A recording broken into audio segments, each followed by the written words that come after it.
Welcome to the Fear and Greed Summer Series, brought to you by Vanta, specialists in compliance-led growth. I'm Michael Thompson, and good morning, Sean Aylmer. Good morning, Michael. And good morning, Adam Lang. Good morning, Michael. Now, yesterday was a disappointment. Everyone was too polite. There was no excitement. Everyone tried to concede. It was a post-Christmas cheer, Oh, my God. Everyone tried to concede victory. It won't last. In the last moments of the podcast. That is not the case today. Today, we are out for a win. We are each going to put forward a big story, the big economic story of the last year. We've each picked a good one. I reckon because of Michael's efforts in the second half of 2024, giving us economic stories, which he's very proud of in the weekend edition. I think Michael, given he has most experience and clearly he's hot favourite in this one, for Michael. You've got to go first, Michael. It better be good. It will be good because, as you say, I have basically been the designated economist for Fear and Greed, which is a frightening I like how you prospect. struggled over the word. Can't even say the word. What do you call me again? Go on. Because there has been one story that everybody has been talking about this year in terms of the economy, and that has been inflation. Sticky, stubborn inflation that is not coming down anywhere near as quickly as we would have liked. The Reserve Bank has said that they want to see underlying inflation sustainably within that 2 to 3% target band. Sustainably, it's not even there yet, right? Price pressures are still persisting, and that means that despite weak economic growth, despite government spending being the only thing that's ensuring that we're not in recession right now, the Reserve Bank is going to hold fire on interest rate cuts. Economists and markets don't know when it's going to happen, maybe as soon as February, more likely middle of the year. But this year, 2024, has been defined by inflation. And the single-minded focus of the Reserve Bank to ignore everything else, to ignore what everyone else around the world, all the central banks around the world that have been slashing rates like that's going out of fashion, they are focused solely on getting inflation back under control. It has been the big economic story of 2024, brought to you by the Fear and Greed economist, Michael Thompson. Can I say that with any credibility? You know what I can. I'm here to win. Passion and fire. Adam, good Yes. luck. Good luck beating that one. All right. Underpinning that inflation, Michael, is something very, very important, deeply personal and important, and that is the employment market. Australia's unemployment is 3.9%. Staggering. This historic low, Michael, historic low, has three very important aspects to mention. Firstly, everyone who wants a job has a reasonable chance of getting one. Hold on. Point of order. It's not a historic low. 3.9%. Yeah. We've had unemployment lower than that. 3.8. There you go. Maybe historically significant. It's like that. Yeah. Let's not quibble over point one. Quibble over, fair enough. Firstly, everyone who wants a job has a reasonable chance of getting one, and that means so much to our personal well-being. Our lives are better when we can be productive, part of a team, and have healthy routines. The second factor is that our economy is so much better off when we are working as a nation. Private spending is higher and government spending on unemployment benefits can be lower.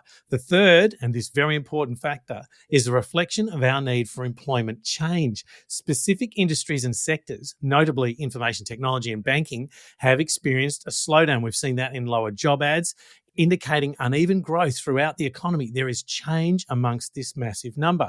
Media alone is experiencing structural change, while we were all navigating how to compete with an increasingly global economy. And amongst that unemployment is 3.9% is staggering. Sean, just before you jump in, if I am Fear and Greed's new economist, I reckon Adam is Fear and Greed's answer to Tony Robbins. Because every story Awaken the giant has a motivational element to it. Yes. Doesn't it feel like you are just like, jobs are important, it's good for your well-being, get out there, give it your all, Feel it's great good, for productivity. Vote for me. Yes, you're either a motivational speaker or you are a politician in training. I love it. It brings quite an inspirational edge to the competition. I'm still going to destroy you with inflation. Boring inflation. Please.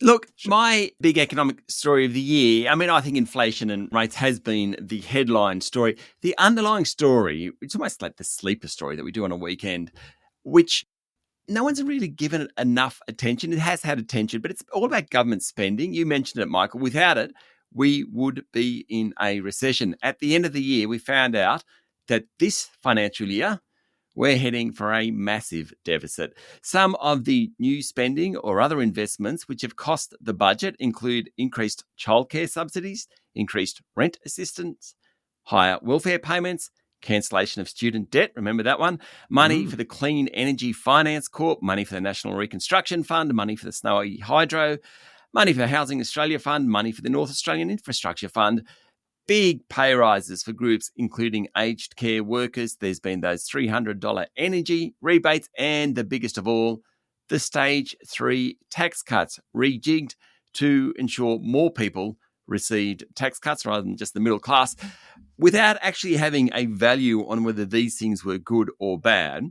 You cannot debate that this has added huge stimulus to the economy, which is why the Reserve Bank has had to keep interest rates high, which is why we've kept employment rates where they are.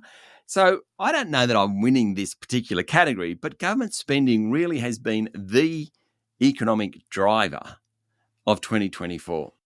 And Sean, I loved the fact that I heard really for the first time the term, was it off-budget spending? Oh, yes. As well? So a bunch of those things I talked about were off-budget. They're kind of like, we're not putting it on the budget, but we're still going to spend the money. Yeah, as though it doesn't really count, kind of. Anyway, Look, big stories. All jokes aside, I do win this one. I went into that one knowing that I had that in the bag, because inflation and interest rates, it is the economic story of the year, possibly of the decade. And really, those other stories, they are vitally important, but they do just feed into my overarching dominant, like the alpha story. So the flip side to that, how many moves in interest rates did we have this year? Okay, fine. 0. Yeah, fine. Inflation. Did it actually, inflation's big, but it went from beginning of the year 5 point something to 3 point something? Just pointing it out. You win, Michael, but just pointing it out. I love how you brought the fire here. It's like there's no concessions here. Like it is just, I'm gonna point out why I should have won. Anyway, and Adam inspired us all to go and get another job, as well as part of, or a second one, or a third. Yeah. More jobs for all. All right, there we go. Thank you very much, Sean. Thanks, Michael. Thank you very much, Adam. Thank you, Michael. Make sure you hit follow on the podcast. This is the Fear and Greed Summer Series, brought to you by Vanta. Vanta automates compliance for frameworks like ISO 27001, SOC 2, CPS 234, and Essential 8, saving time and money while building trust. Join over 8,000 companies like Atlassian, Dovetail, FireAnt, and Tactic.io, managing real-time risk, and you can get $1,000 off at vanta.com/fearandgreed. I'm Michael Thompson, and this is the Fear and Greed Summer Series.